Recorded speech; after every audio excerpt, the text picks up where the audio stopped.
Good evening, and thank you for joining us and taking the time to join us this evening. I hope everybody is staying healthy, taking care of their families, and practicing good social distancing. This is the third webinar of Colorado Springs Utilities WaterWise Landscape class series. These are normally offered in person at Colorado Springs Utilities Conservation and Environmental Center. However, due to the health crisis we are all dealing with right now, we are excited to offer these classes via webinar. Tonight, we're going to be learning about smart watering practices, and let's get started as I have a lot of information to cover in a short period of time, and I want to be respectful of everybody's time. So a little bit of introductions. My name is Lance Ackerman. I work for Colorado Springs Utilities as a water conservation specialist, where I specialize in development and implementation of outdoor water conservation programs. I received a Bachelor of Science degree in environmental horticulture from Colorado State University with a concentration in landscape design and contracting. I have 10 years of industry experience. I've done everything from landscape install, design, and I really found my niche in irrigation.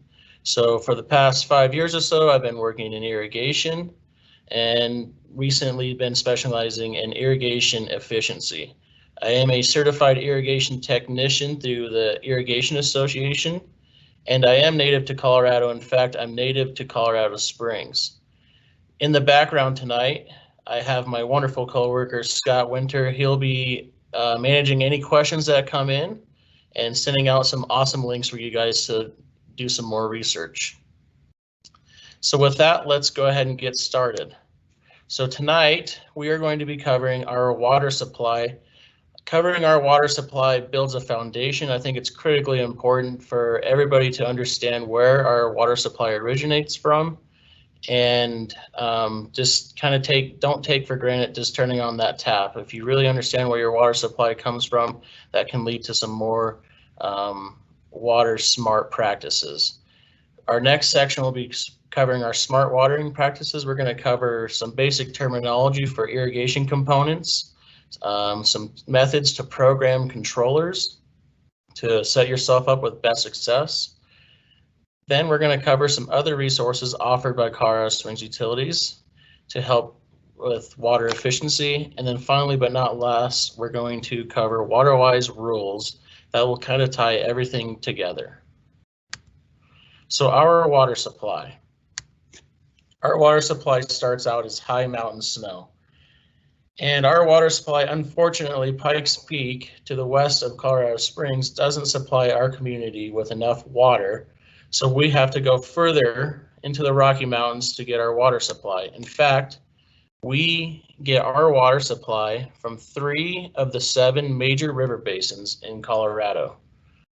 We get 5% of our water supply from the South Platte, 25% comes from the Arkansas River Basin, and 70% comes from the Colorado River. As you can see here in this image, this golden star represents where Colorado Springs is located. Colorado Springs is one of the largest cities in the United States not located near a major river.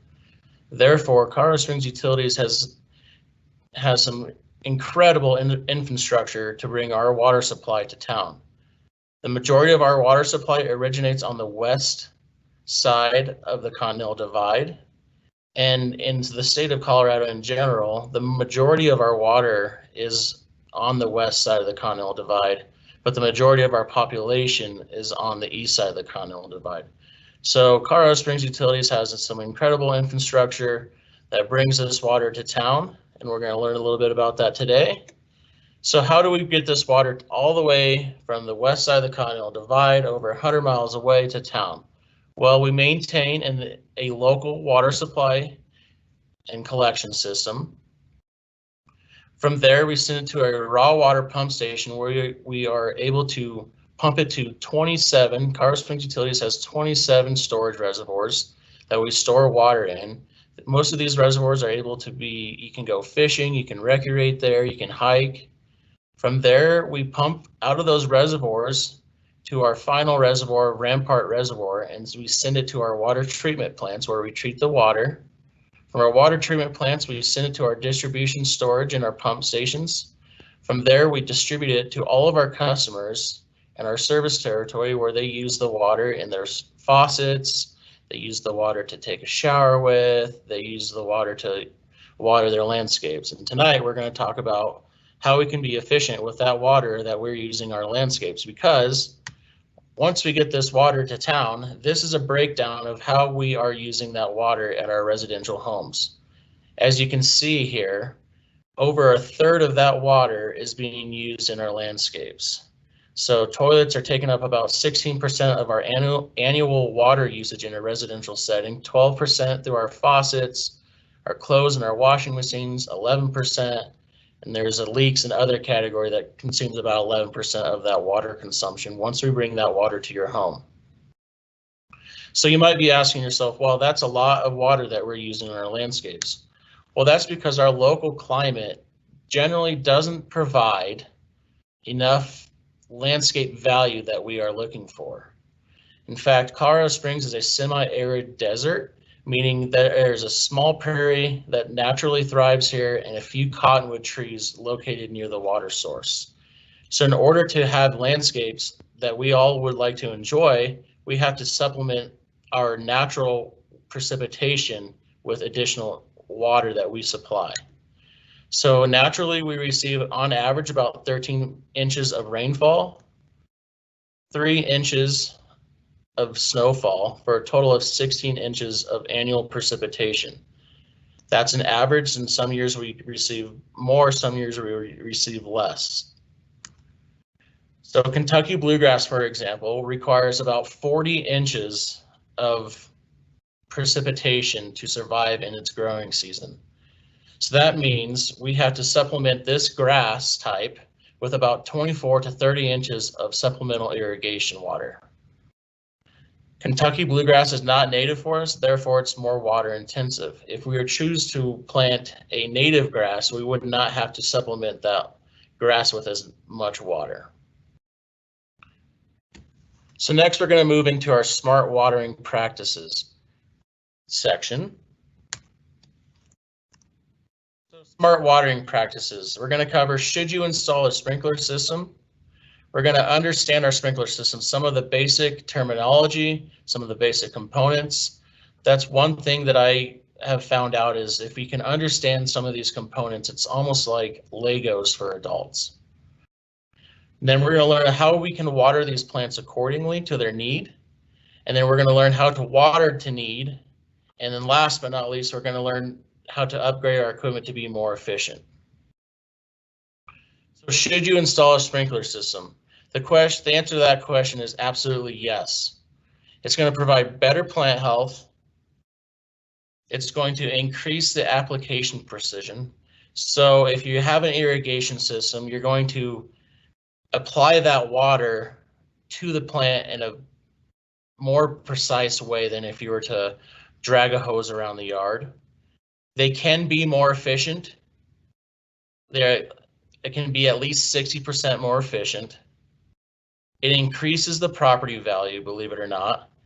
And last but not least, my favorite one is it frees your time. So rather than having to worry about on Saturday morning getting that lawn watered for the really hot day in June, you can go out on that Saturday morning and spend time with your family. You can go to the local swimming pool, you can go to the local park, go for a hike, and you don't have to worry about watering your lawn there so it doesn't dry out and die.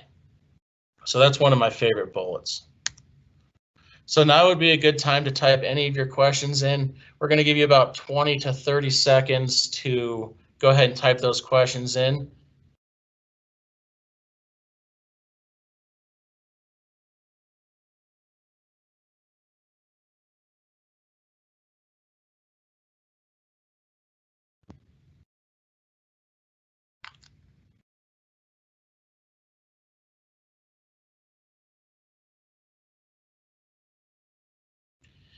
After you're done typing those questions in, I'm going to go through a few more slides, and then Scott is going to queue up some questions for me to answer as we move forward.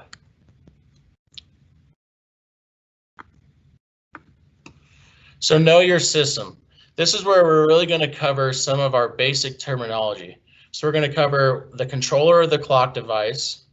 We're going to cover the backflow device or the backflow prevention device, valves or the valve manifold. Here in this picture, the white box on the bottom, that is a valve manifold. Then we're going to cover a zone or a station, what that means. Then we're going to cover what lateral lines are. We're going to cover what sprinkler heads, different types of sprinkler heads, sprinkler nozzle, and a rain sensor. If you can understand all these basic components, a lot of the irrigation systems and residential properties are able to be maintained by the homeowner if you can understand this basic terminology.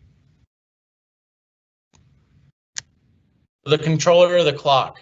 A lot of people are really hesitant to go ahead and open up that door and touch that clock and make some programming adjustments. They're afraid that if they touch it, that it's gonna melt off the wall and do some crazy things, but they're really, really straightforward if you just have the courage to open those up. So the location, generally these are found in the basements, maybe in your utility room.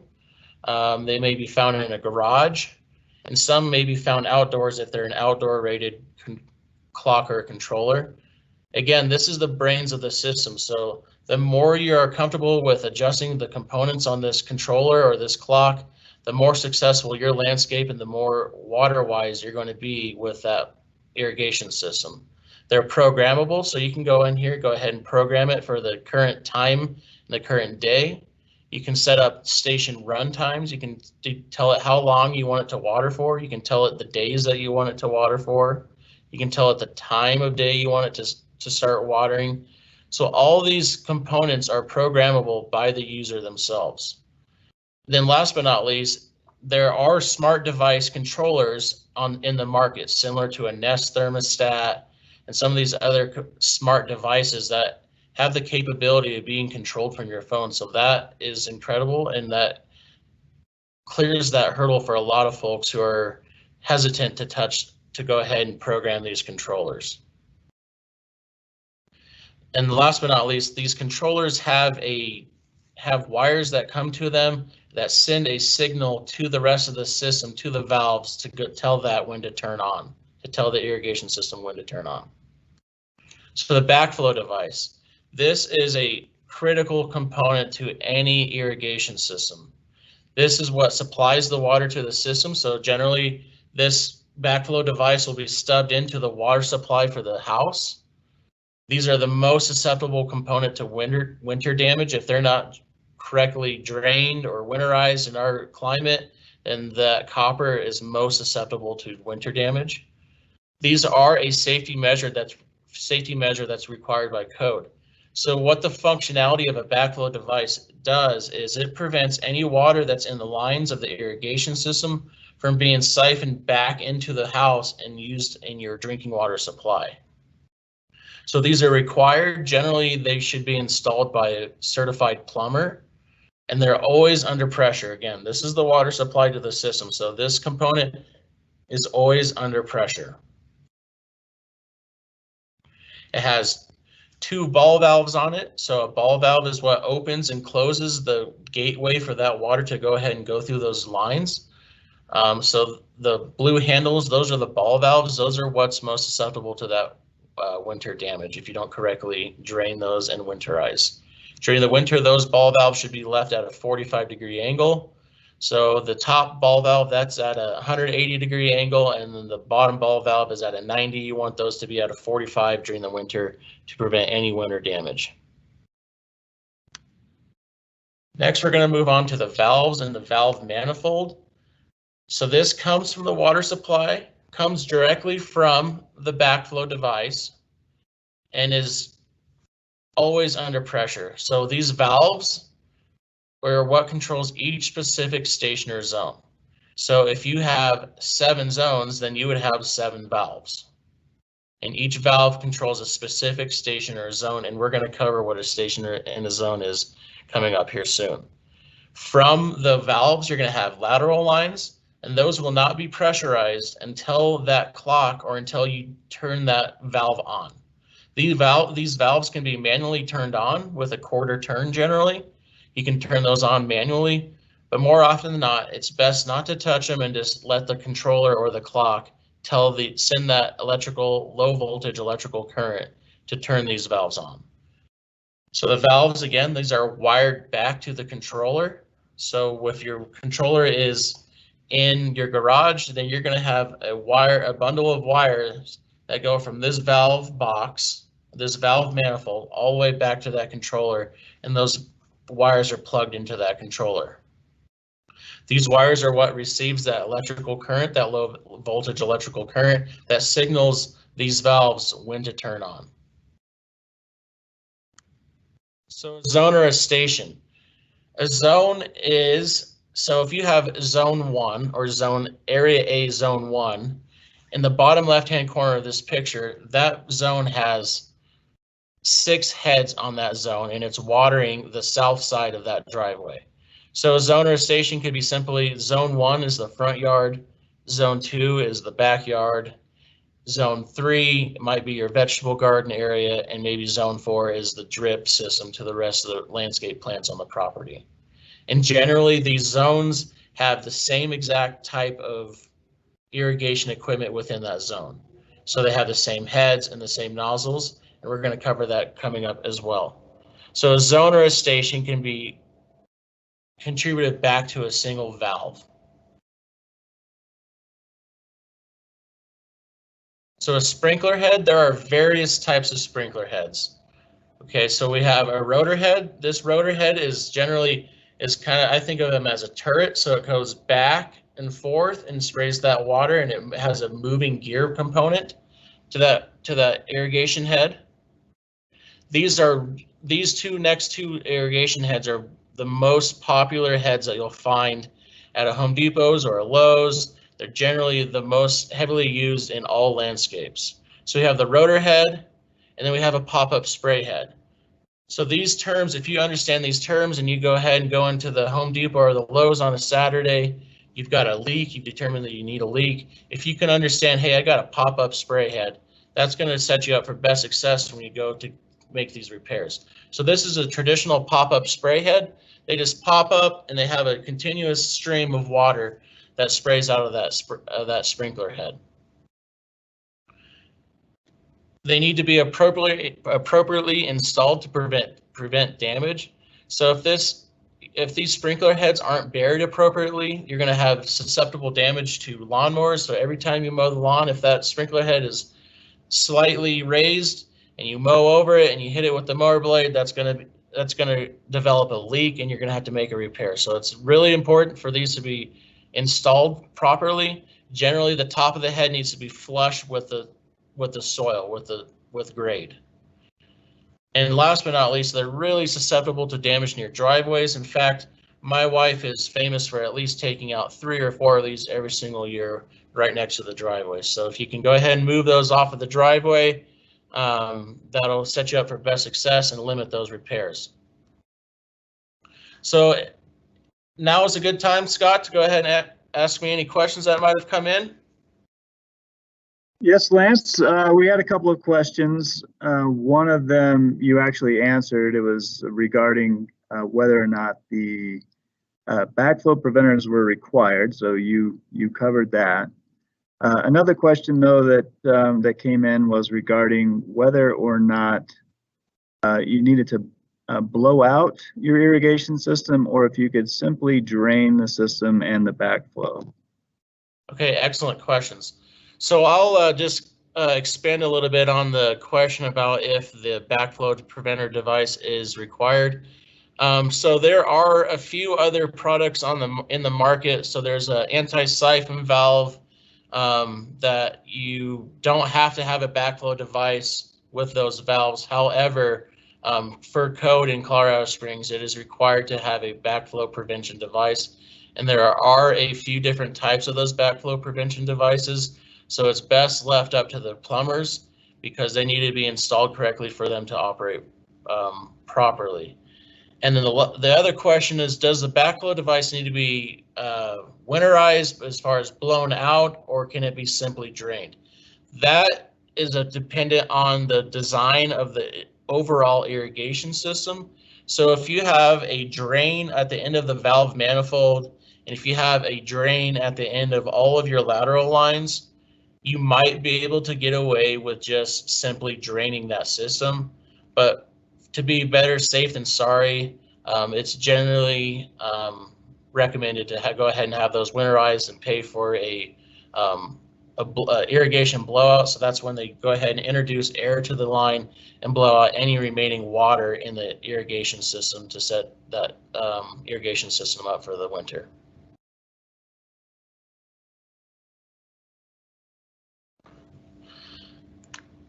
So moving on. So the next component that you need to be familiar with is a sprinkler nozzle. Again, there are various types of sprinkler nozzles. These are what applies the water to the area. So again, you want to have the same type of sprinkler nozzle and the same type of sprinkler head in a given zone. So you don't want to have a pop-up head mixed with a rotor head because they apply water differently in a different rate. So if you have a pop-up head in a zone with a rotor head in a zone, that pop-up head generally is going to apply water at a heavier rate, a heavier precipitation rate versus that rotor head. So you're going to have a really wet spot over on this side of the yard and then maybe a drier spot on this side of the yard. So that really complicates things when it comes time to scheduling that irrigation zone or station for a runtime. These sprinkler nozzles need frequent checks. Okay, so every time you mow, you might bump it, and then guess what? It's rather than it sprinkling into the lawn, it's sprinkling into the sidewalk or the driveway. And now we've got water going down the street and into the gutter, and water in the street and the gutter is no good for anybody. They're very simple to repair. So this is something that a homeowner can easily do. You just have to understand the terminology if you're going to go ahead and make these repairs. And some of these nozzles are eligible for rebates. So some of the various types of nozzles. These are probably the three most common nozzle types. So we got the traditional fixed spray nozzle that attaches to a pop-up head. So these pop-up heads, they pop up, we have the fixed spray, and we have just a continuous pattern of water that sprays out. These irrigation heads and this nozzle generally have a really high precipitation rate. So you think of it as a fire hose that's putting water onto the lawn. They apply water generally at a 1.6 inches in an hour. The rotor heads with the rotor nozzle, these are a little bit more difficult because each rotor head has a whole different nozzle tree, and you have to really understand the intricacies of the nozzle tree in order to have a good application rate that's going to match the rest of those heads on that zone. Then last but not least, the multi-stream rotary nozzle. So these are the nozzles that are really high efficient. They're eligible for upgrades. And the benefit to these nozzles is they have a slower application rate. Therefore, the landscape is able to intake that water versus it being applied like a fire hose and running off. And another benefit of these nozzles is that they have a larger water droplet that's less susceptible to wind drift. So if you have a larger water droplet that's being put onto the landscape, it's not going to be as easily carried away by a slight breeze as the traditional fixed spray nozzle. So again, these multi-stream nozzles are wonderful. You have to really understand different types of application rates, the precipitation rates to schedule these and program these heads appropriately. So again, eligible for rebates, definitely take advantage of them. It's an incredible rebate. It covers 3/4 of the cost of these nozzles. Another component that is definitely needed is a rain sensor. So these rain sensors are what prevents watering during or after a rainfall event. You don't want to be the person in the neighborhood who's watering after a ½ inch of rain, and definitely it would save you on your utility bill. We have different types of rain sensors. So there's a wireless rain sensor that has a transmitter that hooks to the controller, and then there's the receiver that would be set up upon maybe a gutter. You don't want to put these under a tree or under an eave where it's not going to receive any rain, because then it would be pointless. These can save up to 10% of the water cost in a season. And again, these are also eligible for rebates. So now we're going to get into how we can water accordingly. So this is really pairing our watering method with the landscape plant type. So grass, you're going to generally want to irrigate or water that landscape plant or that landscape area with sprinklers. So sprinklers, those are the pop-up heads, those are the rotor heads. Those you might be watering that with the rotary nozzles, the traditional fixed spray nozzle, but that's how you're going to want to water your grass areas. Trees, shrubs, and some perennials, you can water that with drip, and we have an excellent fact sheet on drip irrigation and how to program that irrigation and how to install that. If you're going to have a dense perennial bed where there's going to be a whole lot of plants in a small area or a whole lot of plants in a given area, you can go ahead and irrigate that with inline drip, which is in this image on the slide deck here. We have this brown piping. Inline drip is slightly different than the traditional drip, which is called point source drip. Inline drip is a pre-manufactured drip line that has drip emitters that are manufactured into that pipe and spaced at 12 inches, or you can specify different types of inline drip to have those emitters spaced closer or further apart. So that you can go ahead and irrigate or water dense perennials with inline drip or sprinklers even. And if you're choosing to water dense perennials with sprinklers, I would definitely recommend watering those with a rotary nozzle that has a lower precipitation rate. Then last but not least, the vegetable garden. Again, you're going to want to water those with inline drip or sprinklers again. Vegetable gardens are generally high water usage plants, so they're going to need lots of water to thrive. So you want to water to need. Again, we have a wonderful resource. Colorado Springs Utilities has a wonderful resource. It's waterwiseplants.org. If you're ever on that website and you're trying to select some plants, one of the components or one of the filters that you can filter out plants by is their water usage. So high water use plants, they're generally going to need to be watered 1 to 3 times per week, and that depends on the season. So if you're watering turf grass, Kentucky bluegrass, that generally is going to need 3 waterings in a week during the heat of the summer, and during the spring and the fall you might reduce a few days. The moderate water plants, you want to go ahead and water those 1 to 2 times per week. Low water plants 1 time per week, and very low plants 1 to 2 times per month. So we really want to water to need, because too much water can also be harmful to plants, and not enough water is also harmful to plants, as many of us know. So this is a general guideline on how to pair your watering methods and the frequency to those plants. So water the correct amount. So again, the fixed spray, this is a general guideline for how long you should run these sprinklers to water the correct amount. We like to talk about getting a 1/2 inch of water down per application. So each time you water, you should be applying a 1/2 inch of water. So if the fixed spray sprinkler heads or fixed spray pop-up nozzles have a precipitation rate of 1.6 inches per hour, that means that in about 20 minutes, you're going to apply a 1/2 inch of water. For the rotors, generally speaking, they take about 45 minutes to apply that 1/2 inch of water. In the multi-stream rotary nozzles, generally those take about 60 minutes to apply that 1/2 inch of water. So we go from the fire hose on the left with the fixed spray and slowly work our way to the garden hose and the multi-stream nozzle. The lower the precipitation rate, the better efficiency of that irrigation system, because all that water is being percolated through that soil and being used by the plants. If you have a really high precipitation rate, generally there's a lot more water waste involved.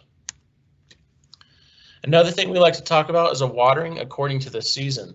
So if we talk about getting a 1/2 inch of water down per application, so that means in April, we recommend maybe watering 1 time per week to get that 1/2 inch of water down. Moving into May, maybe you would water 2 times per week to get a 1/2 inch of water down each application. And then as we move into the heat of the summer, we're going to water 3 times per per week, getting a ½ inch of water down each time. And then we're going to slowly taper off as we move through the fall.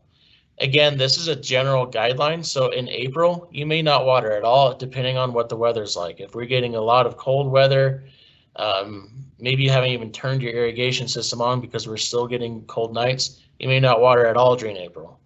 In May, you may only water 1 time per week. I know last May we had this crazy snowstorm following Mother's Day where we got 4 or 5 inches of really, really heavy snow that had a lot of moisture in it. So maybe we didn't water maybe only 1 time per week in May. So this is a general guideline, but this guideline is really important to understand because if you're comfortable with your controller or your clock, you can go to your controller or your clock and simply add or remove a day as we progress through the season. A lot of times what we find is folks will turn on the irrigation system in May and they're watering 3 times per week in May all the way through October until they go ahead and turn it off and winterize it for the season.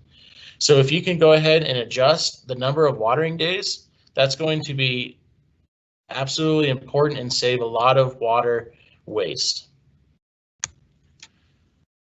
A component of effectively applying water from an irrigation or a sprinkler system is cycle and soak. So cycle and soak is a programming technique. So this is where we divide watering times into smaller increments. So for example, we'll go with the fixed spray nozzles. Generally, they take about 20 minutes to get that ½ inch of water down. But if we reduce that by 2 minutes and just scheduled it for 18 minutes, we've already reduced 10% of our overall run time. Now we will just create 2 or 3 different start times and divide that 18 up into 3 different smaller increments. So that 18-minute run time now becomes, we're going to water for 6 minutes. Now we're going to water the next zone for 6 minutes, and next we're going to water the next zone for 6 minutes. And we're going to wait for a period of time until we come back to that first zone and water for another 6 minutes. Go through all the rest of the zones again, and then come back and water for a final 6 minutes for a total of 18 minutes. What this does is allows the soil to absorb that water, versus if we were to water for 18 minutes. Generally, most of our soils in Colorado Springs cannot have that much water applied before it becomes hydrophobic and starts running off, especially with a clay soil. So this watering also encourages deeper roots for our plants, which also leads to a more drought tolerant and drought resilient plant. So the deeper the roots of the plant, the better it's going to respond to really, really hot or dry days.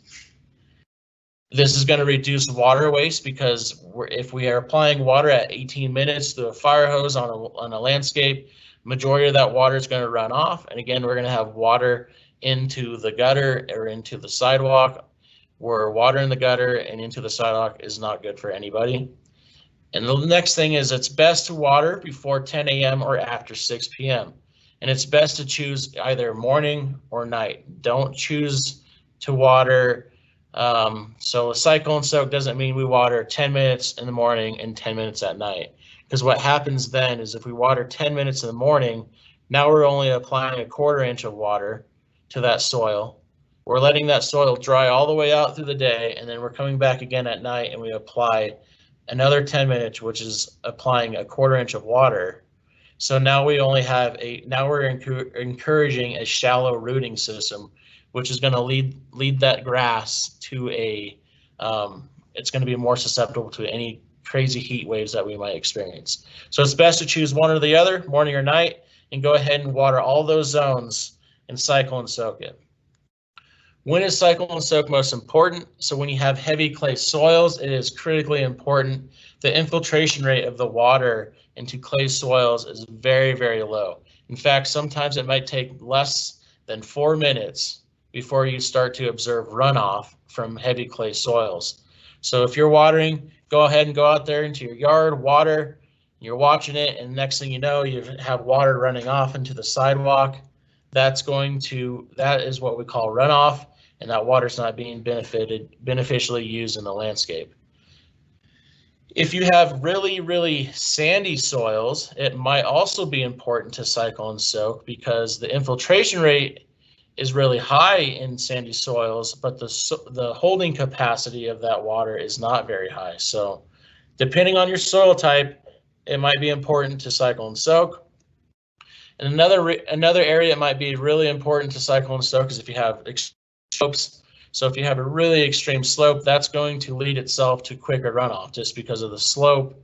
And then another important reason to cycle and soak is if you have a high precipitation rate. So again, if you're using those fixed spray nozzles, they have a really high precipitation rate, cycle and soak is going to be really important.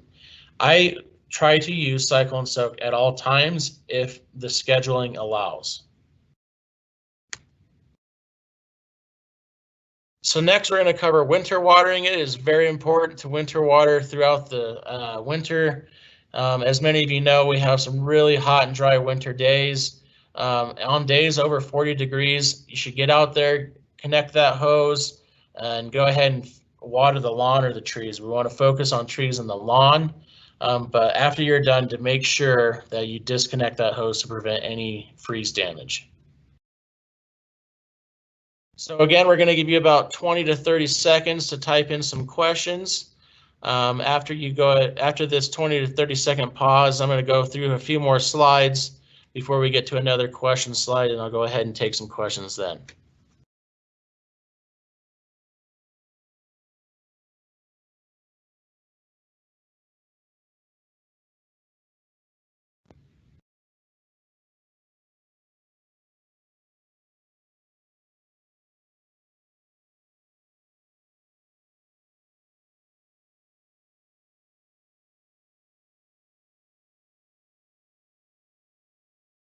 Okay, so now we're going to go ahead and cover efficient irrigation and equipment upgrades or rebates. So these are some of the components that Colorado Springs Utilities offers rebates on. They're really high efficient and some of the best products in the market to set yourself up for success. So heads with check valves or pressure regulation. So again, that terminology, heads, you really have to understand what a head is when you're going ahead to go apply for these rebates. So heads with a check valve or pressure regulation. Heads with check valves, what their function is each time, you can see on this graphic here on the screen, each time that sprinkler system pressurizes, the entire pipeline pressurizes and it pops up those sprinkler heads. When the sprinklers turn off and they depressurize, all of that water that's remaining in that pipe goes to the lowest head or heads and drains out of that head. So what these help with is if you have check valve heads, that keeps all the water in the line. That way it can be used for the next time you go ahead and start to water. So that reduces water waste through low head drainage. Heads with pressure regulation. So if you have a really high pressure, one of the indications of high pressure is if you turn your sprinklers on and there's a whole lot of mist. That is an indication that there's a high pressure problem. So these heads have a pressure regulation device in it that regulates that pressure to a specific ideal pressure that will increase the water droplet size of the sprinkler head, so making it less susceptible to wind drift. The rebate is you can get up to $5 per head for residential customers and a max of 80 heads. You can save, these are proven to save 10% or more of the water through an annual growing season. And it limits water waste due to low head drainage or high pressure. So these are a really efficient product that's eligible for upgrade, for rebate. This rebate generally covers about half the cost of those sprinkler heads. Here's a picture. I just wanted to demonstrate what low head drainage looks like. So I take care of the outdoor irrigation audits and I go out and inspect these systems to see how we can improve efficiency for Colorado Springs Utilities customers. And I came across this one here. Got the flags here that's flagging each head. So the water head, they had just got done watering, and about 5 minutes later we came back and all of that water in those lines were draining out of these heads. You can see it leaking from each head. And in fact, that's draining right into the drainage. So again, that water that's draining, going into the gutter, it's no good for anybody. high efficiency match precipitation nozzles. So these are also eligible for rebates, up to $4 per nozzle and a max of 80 nozzles. Again, these nozzles have a lower precipitation rate that encourages deeper watering, less runoff. They have larger water droplets that are less susceptible to wind drift, and they can be up to 30% more efficient than the standard fixed spray nozzle. They apply water at a slower rate and larger water droplets. Those are the two main benefits of the high efficiency match precipitation nozzle. So wired and wireless rain sensors. Those are eligible for a wired rain sensor. You're eligible for a $25 rebate, and for a wireless rain sensor, $50 rebate. Again, that rebate covers about half the cost of the device, and that usually pays for itself in one season. These devices prevent watering after or during rainfall. And the last component that is eligible for a rebate is WaterSense certified smart irrigation controllers. So WaterSense certified is an important term here. If you go onto our website, we have a link to determine if they're WaterSense certified.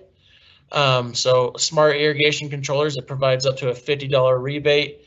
There are smart irrigation controllers out there that are about $100. So again, it would cover about a half the cost of those.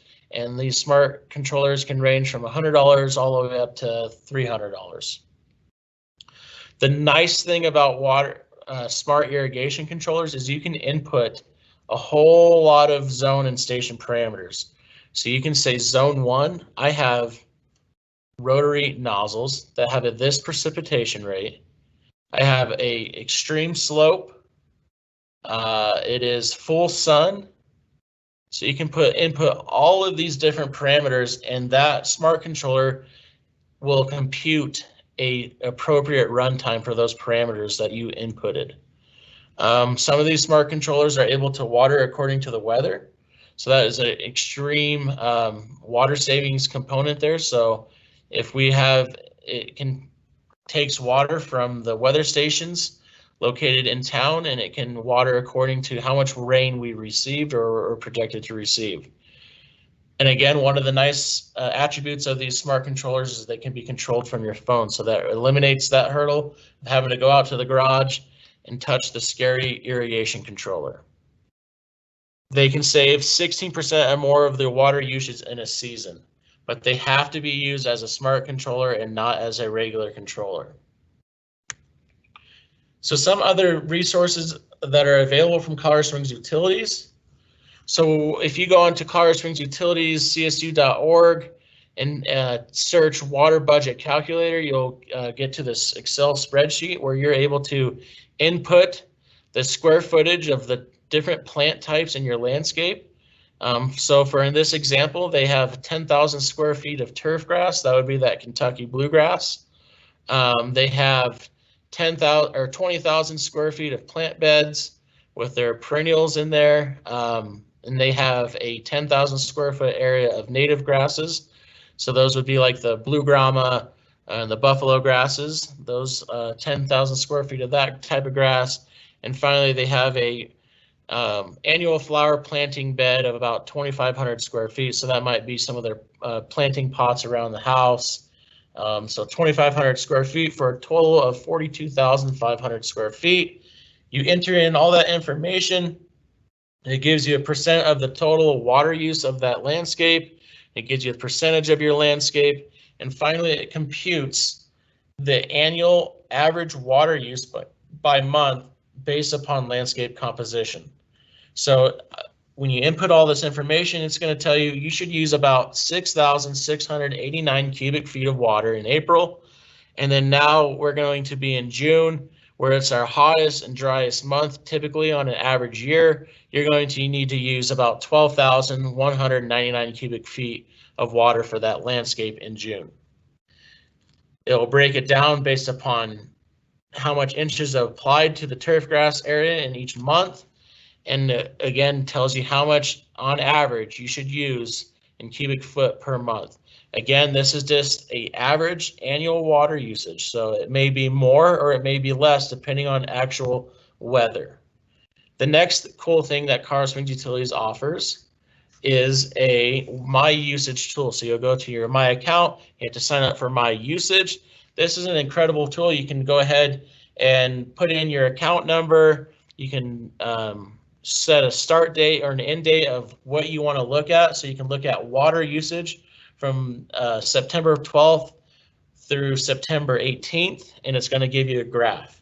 One of the nice things about this tool is if you really understand your irrigation system and the components of your irrigation system and the programming that you have in that irrigation system, it can also be a leak detector. So you can say, okay, I am looking at a 2-week span here, and I know that I irrigate on Tuesday, Thursdays, and Saturdays. Here's what a normal Tuesday looks like, but on this Tuesday that I'm looking at here, a week later, I've seen an increase in spikes. So that would be an indicator to go ahead and turn that sprinkler system on. Maybe you have a broken head, maybe you have a missing nozzle. So it could be a tool to use to troubleshoot any irrigation leaks. And for that matter, any leaks of your water supply. So some other sprinkler system resources, we have an incredible cycle and soak fact sheet that'll go into a little bit more detail of what I talked about tonight. We have a watering for the season fact sheet. We have a lawn care fact sheet that tells you how frequently you should aerate and fertilize. So that all goes hand in hand with watering appropriately. We have a fact sheet on improving your sprinkler system. We have fact sheets on drip systems. Those are some incredible fact sheets that you can find at csu.org on the website. So in the last section we're going to cover is water-wise rules, and this really ties everything together. It ties in our water supply, it ties in some of these smart watering practices, and it really ties things together. So the water-wise rules, these were just passed in January of 2020. And the 6 rules are: you run sprinklers no more than 3 days per week. And we just discovered in this presentation that we actually only recommend watering 3 days per week in the heat of the summer. From May 1st to October 15th, water sprinklers before 10 a.m. or after 6 p.m. So again, it's best practice to water before 10 a.m. and after 6 p.m. During the heat of the day, you're going to lead to more evaporation. Generally, it's more windy. It's windier during the day, so there's going to be a lot more wind drift if you're watering during the day. The third rule is do not let water pool or flow across the ground. So again, if we understand our irrigation system and are watering appropriately, we're going to reduce our runoff. So that's going to lead to less water pooling and flowing across the ground. Repair our leaking sprinkler systems within 10 days. So if we understand our sprinkler system components, we can go ahead and manage to get those sprinkler systems repaired within 10 days. If we're using that My Usage frequently, we can notice some of these leaks quicker than before we have any sort of damage to the landscape. Always use a shutoff nozzle when washing vehicles and equipment with a hose. So if you're going to wash your vehicle, you need to go ahead and have a shutoff nozzle on the end of that hose. That way, if you're taking a break from washing the vehicle with a hose and you're using the sponge and wipe and scrubbing the vehicle, that way the hose isn't just running the water down the drain. And then the number 6, the last rule is only use water for cleaning outdoor surfaces like driveways, sidewalks, to protect public health and safety. So this really is going to limit usage of water just to make a concrete pad or a concrete driveway look wet and fancy for the day. One of the components of the water-wise rules are establishment permits. So this is for folks who are installing new landscapes. Maybe they're installing some new sod in the front yard. They're going to go ahead and install some plants in the yard as well. This will be something that they'll want to take advantage of. This allows you to water with sprinklers more than 3 days per week. So when you're establishing a new landscape, it requires more frequent waterings to go ahead and establish that. So this allows you to bypass that rule of no more than 3 days per week. And also it allows you to water during the day when sprinklers are normally not allowed. So if you're establishing sod, it usually requires some 1 or 2 watering streams a day to keep that sod moisture content up so it can go ahead and develop those rooting systems. So establishment permit grants you grace from the 3 days per week rule and not watering during the middle of the day. So who should apply? Anyone using sprinklers to water new grass, sod, or seed, or landscape plants. If you're planning to install a flower bed of perennials and you're using drip irrigation, you will not need to apply for an establishment permit. If you're planning on establishing these plants with a hose with a positive shut-off nozzle on the end of there, you won't need to apply. Or if you're watering these plants with watering cans, you will not need to apply. So I want to emphasize, if you're using sprinklers, then you're going to want to apply for an establishment permit. You can apply beginning May 1st, and the applications will be available online at csu.org, or you can go ahead and email us at estp@csu.org.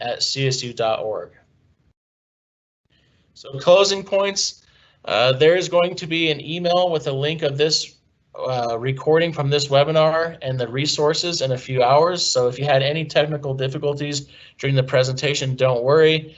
We will have a link sent out to all the folks who registered tonight in their email. Please let us know how we can improve upon our webinars in the Q&A box. This is a new realm for us. Like I said, we generally do these in-person classes, so any tips for improvement would be welcome. And we have some future webinars coming up. We have on Saturday, May the 2nd, we have Best Water-Wise Plants and Grasses. So those are going to be really, really fantastic plants for those folks who are looking for some advice on some of the best water-wise plants and grasses to choose for the landscapes. We're going to have another really popular webinar coming up on Saturday, May the 9th. That's the Water-Wise Landscape Design class. My coworker Lisa Pace does a really wonderful job with that class. We're going to go into some vegetable gardening later on in May. And then finally, at the very end of May, we're going to have some low maintenance landscape projects that's going to be presented by Scott Winter. And there will be more to follow at csu.org. So I want to thank everybody who joined tonight. Please stay healthy, take care of yourself, take care of your families, and practice good social distancing. We will get through this. Thank you guys so much, and have a wonderful evening. If there's any questions, Scott, I can go ahead and answer those now. All right, Lance, we only have one more question, and that is regarding smart irrigation controllers. I think the customer just wants to understand how they work just a little bit better before they make that investment. Okay, sure.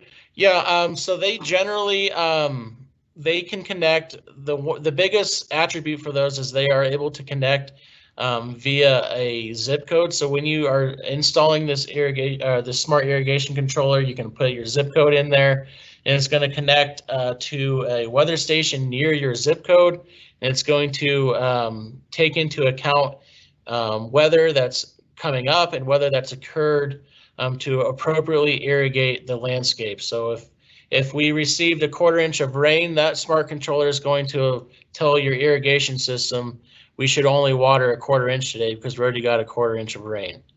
Again, you can program all kinds of different attributes. You can program the sun exposure. You can program the type of irrigation that's in that zone. You can program the slope, if it's a moderate slope, if there's no slope, if it's extreme slope. And then those smart irrigation controllers are going to take all that guesswork out of that for you and give you a time of how long you should irrigate that zone. So those are the two biggest components. And then the last one is if you're able to control that from your phone, that's just another accessibility plus that you can go ahead and just look at your phone and make some adjustments on your phone. So those are the three biggest components I see to a smart irrigation controller. All right, thanks, Lance. That's it for the questions. Thank you, guys. Thanks for joining us.